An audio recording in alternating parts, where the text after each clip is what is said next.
Hi folks, P here. And if you're a Filipina who's interested in dating a foreigner, this could be the most important video you're ever gonna see. Now every woman should understand the basic things a man needs. It's really not that complicated.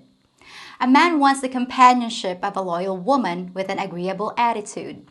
He wants to be respected, needed, and of course, he desires physical intimacy. If you were expecting a long and complicated laundry list of demands, I have good news for you. That's really about it. Men are fairly simple creatures, and if you just give them the few things they ask for, they'll probably stick with you forever. But dating a Western man can present a few extra hurdles for a Filipina because they're quite a bit different in other areas, and sometimes we do things that rub them the wrong way. Well, today, I'm going to help you decipher the code to keeping your Western partner happy by telling you how to avoid making a complete mess of things when East meets West.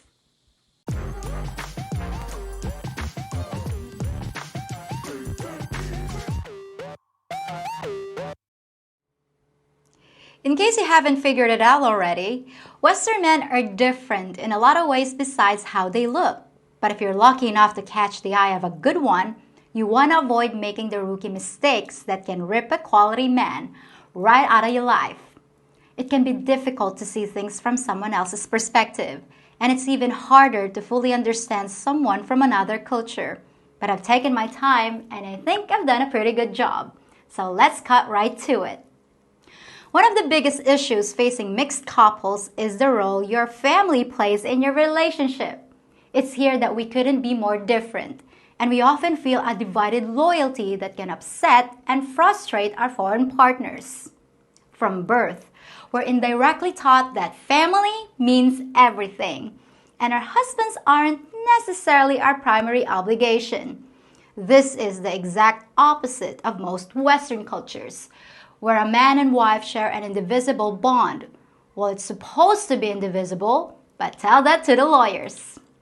In fact, your foreigner's liable to quote several passages from the Bible where it clearly talks about leaving your family and cleaving unto your mate as one flesh. In this case, it looks like the Westerners have God on their side. Now, I know you're not going to suddenly change your attitude on this subject, not after a lifetime of thinking the other way, but we really need to at least consider their point of view on this, because trust me, this is a strongly held tradition in their world. To them, family is not supposed to meddle in a couple's affairs, and the primary responsibility of one mate is to the other mate and their children. He came halfway around the world to find you, and he expects you to be his other half, his confidant, his partner in life and love. But even if you have to do a little compromising on that one, here's something you can easily do to smooth the path between your mate and your family. At the very least, do your best to make sure your family and friends announce in advance when they plan to visit or tag along on your activities. Don't say, "Do you mind if Anna drops by for a while?" when what you really mean is, "Do you mind if Anna, her boyfriend, his mom, and her aunt come by to raid our fridge and spend the night because the trucks don't run after dark?" Sure, there are some foreigners that'll say, "No problem, the more the merrier. Mi casa es su casa." But the majority of Western men believe that their home is their castle, and they have every right to know if there's a horde of Mongol invaders or a horde of Filipinos ready to storm the gate. And with regard to telling your Western guy half the truth about a situation like that, let's just get this next one out of the way, because it's a biggie. Don't lie. Simple, right? But that covers a lot of ground, including what you ate for lunch, where you went, and who you bumped into. Most people, but especially Westerners, expect the total truth from someone they're planning to share the rest of their life with. And playing games with the truth just won't cut it. So if you're dating a Western guy and you want to at least give things a chance to work, stop it with the multiple Facebook accounts, hidden chats, and showing yourself off with provocative dances on TikTok. Western guys aren't stupid. In fact, most of them are pretty darn smart. You may get away with it for a while, but is it really worth losing a potentially fantastic mate just so you can talk to other people on the side? If he finds out what you're doing, and he will, his walls will shoot up sky high and things will never be the same between you. And that leads right into the next one. Knock it off with the plan B and plan C thing. Believe me, I understand what it's like here. And the guy you're dating today can ghost you in a cybersecond. So it might seem like a smart strategy to have a few other guys under the bed. But if you keep spinning plates, you won't be able to give yourself fully to any one guy. And when Mr. Perfect comes along, you'll be too busy with all your other boyfriends to notice. He needs you to invest in the relationship. Give yourself to it. And if you choose well, you'll be rewarded in ways you can't imagine. If you choose poorly, you'll know it soon enough and have plenty of time to get back on your carousel ride if that's what makes you happy. Now, this one's almost impossible for some of us Filipinas, but at least try your best. Put a lid on that jealousy of yours. It doesn't work the way you think it does. You won't make a man ignore other women by throwing tantrums every time he mentally or visually strays. He can't help it. That's just the nature of a man, and there's nothing you can or should do about it. If you keep demanding that he has to pretend he's not looking at other women, all you're doing is reminding him that there are other options out there that you don't want him to see. It's about as effective as putting a cookie jar in front of a starving kid and demanding that he not be hungry. It doesn't work. It causes you emotional distress and shames him for being what he is. Western men are often fiercely independent. They don't like to be told what to do. They grew up in a society where having your own opinion and solving your own problems is the real mark of a man. So don't try to force the Filipino way of doing things down his throat. When you live in a Western world, they don't instantly demand that you abandon your Filipino roots and your way of thinking, and diversity of thought is generally welcome there. Well, the same thing should be true for a foreigner living here in our country. Don't expect him to suddenly become Filipino. Using the line, "That's the way we do things here, so you have to do it that way too," is not a convincing argument to most Western men. In their culture, you keep the ideas that work and abandon ideas that don't make sense. So telling your partner that he has to do something because that's just the way it's done won't go over so well unless you can explain why. Listen to their ideas too before deciding what's best. And forgive them when they seem to get really frustrated and suffer from potty mouth. It's okay to complain or show frustration where they come from. And our system may seem incredibly slow and inefficient to them. We're used to it, but they may never fully adapt to it. So instead of losing your patience with their impatience, try to be empathetic and understand the things they've given up just to be with you. And here's another big one. Don't treat a foreigner like an endless piggy bank. Every time you or your family wants something and you expect him to get it for you just because he has the money, you're not seeing things the way he does. He sees a day of hard work at the factory or sucking up to the boss or working 60 hours a week to make that money. Contrary to what you might believe, most Western men aren't rich. They weren't born in golden cribs and they work their butts off for every peso. So with regard to his money, you have to realize it means more to him than just a number. It's the result of his life's work. It's like asking a man to donate some of his blood. He probably will because he loves you, but don't constantly request a transfusion or he'll feel like you're literally bleeding him dry. Learn how to save money yourself and plan for the future.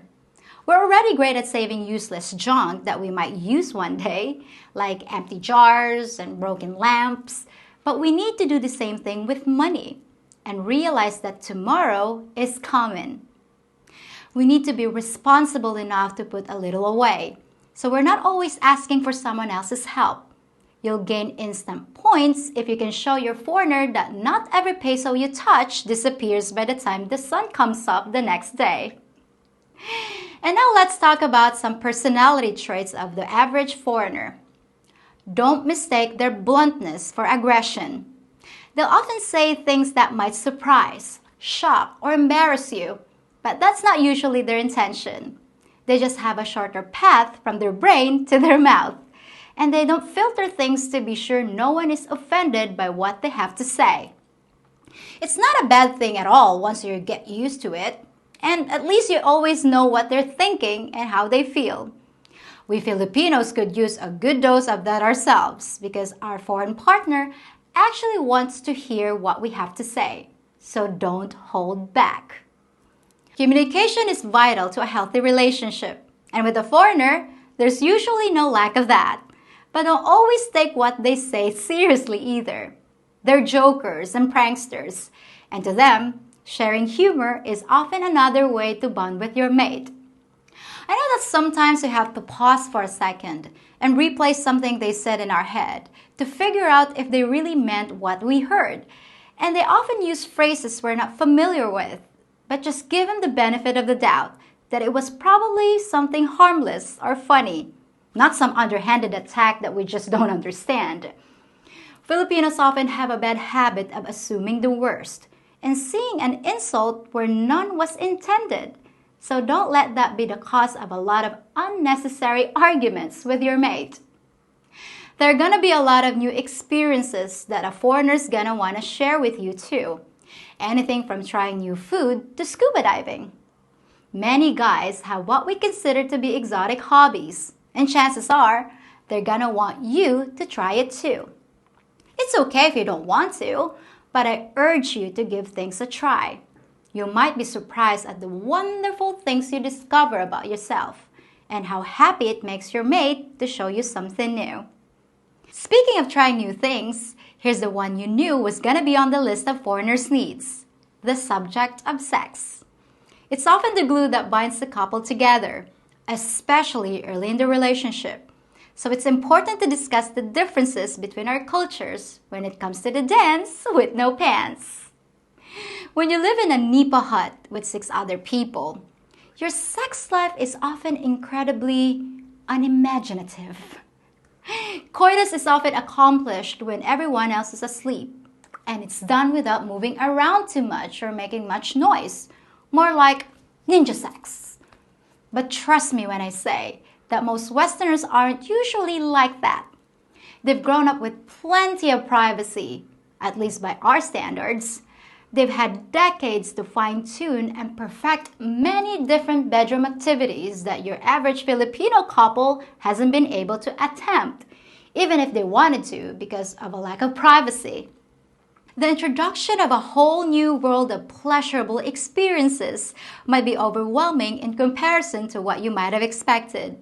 But don't be surprised when your Western partner displays a very healthy appetite in that department. So now that you know a Western man's wants and needs, hopefully you'll have an easier time cultivating a lasting relationship with a man from another culture. Some of it should be common sense, but if I've helped you in some small way, then I consider my effort to be a success.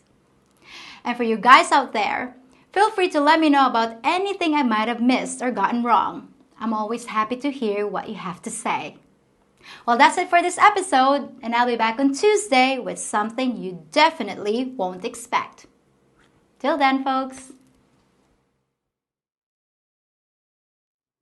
Hey guys, if you've got a sec, I'd like to ask you a quick favor. A lot of you have contacted me to say you're not getting the notifications for my new videos and that YouTube might have unsubscribed you from my channel. So it'd make me really happy if you just check to be sure you're still subscribed and that your notifications are turned on, which is that little bell icon underneath the title of the video. And for extra content and exclusive videos, check out my Patreon page. I've left the link in both the top comment and in the description box. Thanks!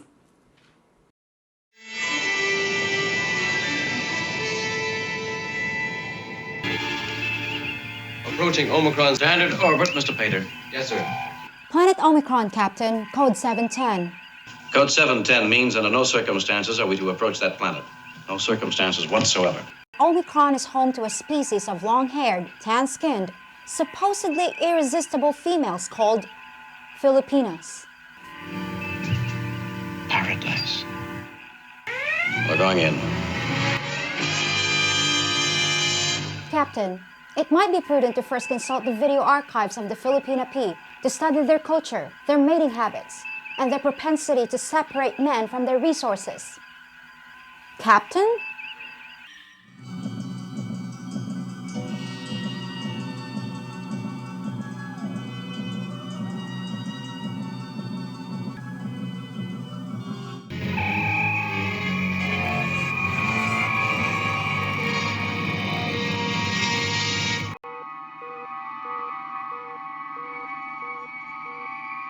Problems, Captain?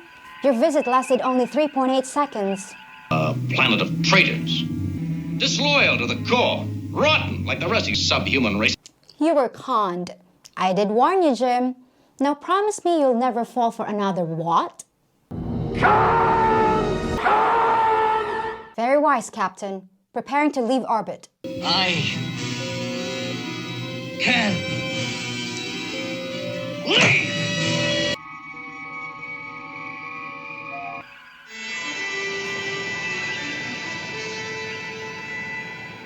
Captain's log, supplemental. The captain has inexplicably returned to the planet's surface. His final transmission was a hysterical, almost incoherent plea for millions of something called pesos.